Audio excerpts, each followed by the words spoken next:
Hey there, it's Kirsten here, and today I want to share with you how my obsessive eating behaviors and my exercise addiction, my running addiction, robbed the best years of my life so that I actually don't remember much between the ages of 21 to 26 to 27. So we can basically say that my disordered eating habits and my Weight Watchers and my food tracking and my crazy running actually took a lot of memories from me, and I can never take these years back. So I want to share this with you in case it resonates with you and tell you that it does not have to be that way.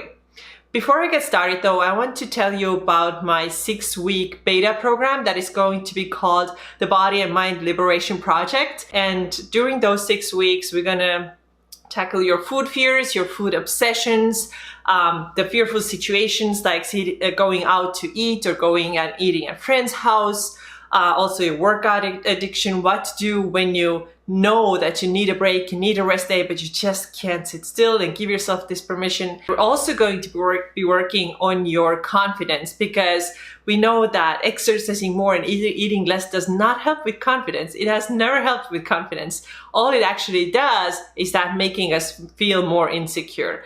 Let me know if you are interested in this 6-week beta program. I would be really happy to have you in this program. And if you're interested in it, please drop me an email and you will find my email below.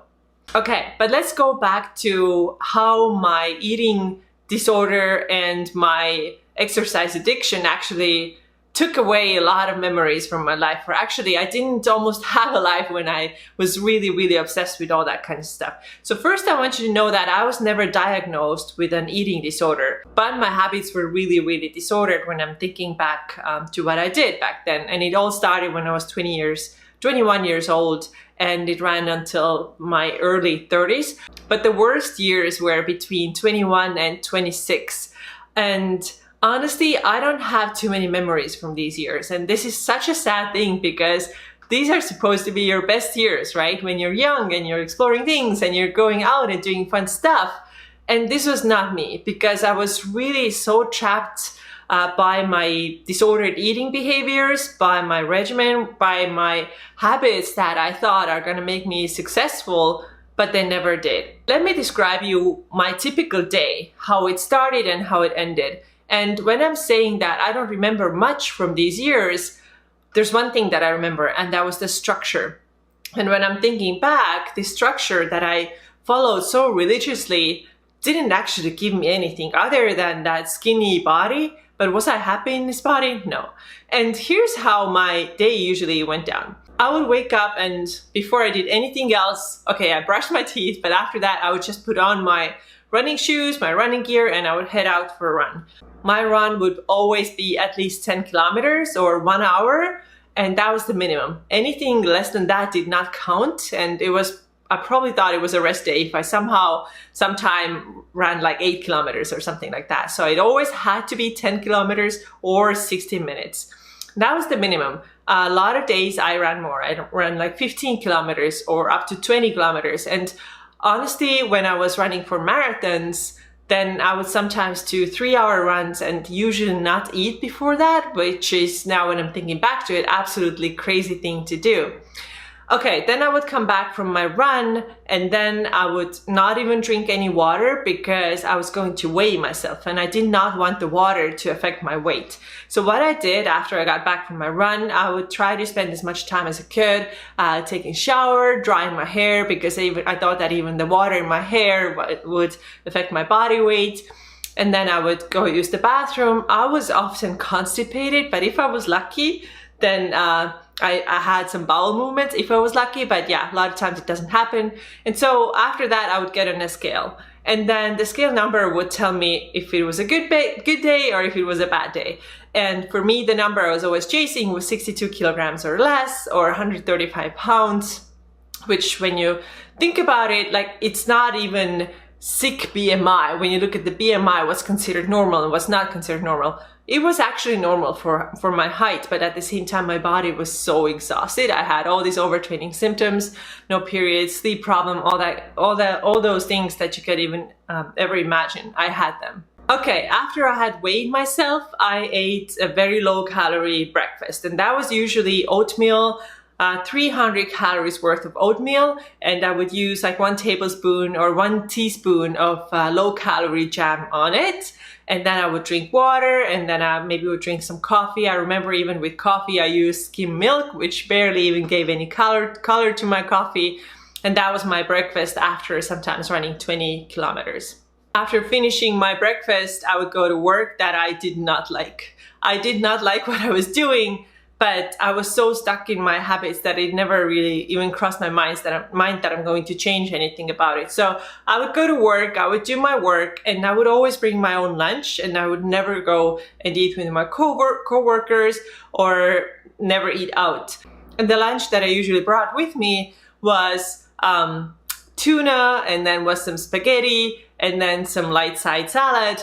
And I ate a lot of spaghetti because I did Weight Watchers back then, and back then Weight Watchers said that if you eat pasta, you can have as much as you want for 4 points only. So I used that. I ate as much as I wanted.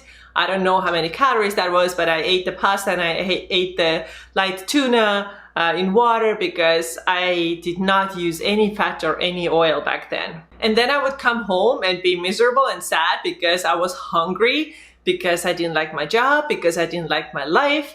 And at home, I would just be so miserable. I was really grumpy with my ex-boyfriend. I was super passive aggressive, partly because I was also so hungry all the time. I was not happy with my relationship, but I never expressed what was wrong. And of course, the other person can never read your mind if you don't say what's on your mind. So all these things together really made me feel really, really miserable. And the only solution that I saw was to run more and try to exercise more and try to eat even less, or really control my calories and keep my weight in check. And sometimes I would feel so sad and miserable that I would just drink wine. And that's all I did. So my day was just like running, eating something low calorie, hating my job, eating the same lunch, coming home, feeling miserable, drinking wine, going to bed, repeat. And that was no life. And what's really sad about it is that I don't really have too many fun memories. I never went out with friends, or sometimes if I did, it was really hard for me because I had to force myself. I would always think, oh, but what if I'm not home at the right time? And what if I miss my right meal because later it's too late to eat it? And of course I was not going to eat out because that was going to be wrong food to eat. So I never really went out. I never stayed up late to hang out with my friends. And remember, that was between the years 21 to 27. I never read books because I felt guilty for lying down and reading and resting, because I was always thinking that I should be burning more calories. And also my brain really wasn't working because I wasn't eating any fat. My calories were really, really low. I had super hard time focusing. So I never really read any books either. I did travel a little bit with my ex-boyfriend, which was fun. And the only thing that was different when I was traveling was that now I actually ate out because I had to, but my training was still the same, or sometimes even more, because now I had more time in my hand. And of course, because I ate more food or different foods or things that I couldn't control, then I would also think that I have to run even more than I had already done before. If this resonated with you, I would like you to start thinking about these things and thinking, what kind of life do you want to live? Wouldn't it be fun to go out with your friends and stay out longer, or have a spontaneous lunch that you did not know exactly what it consisted of, that you didn't know the exact calories? Wouldn't it be fun to go over to your friend's house and play some games and have a really good time? Wouldn't it be fun to go out and try some new foods, something that you have never tried before? And it would be so awesome to order the food that you actually want from the menu, not the one that you think that has the least amount of calories. Wouldn't it be fun to sleep in when we're actually tired? If our bodies are telling us that you are so tired, please rest. Wouldn't it be a great idea to stay in bed instead of going running?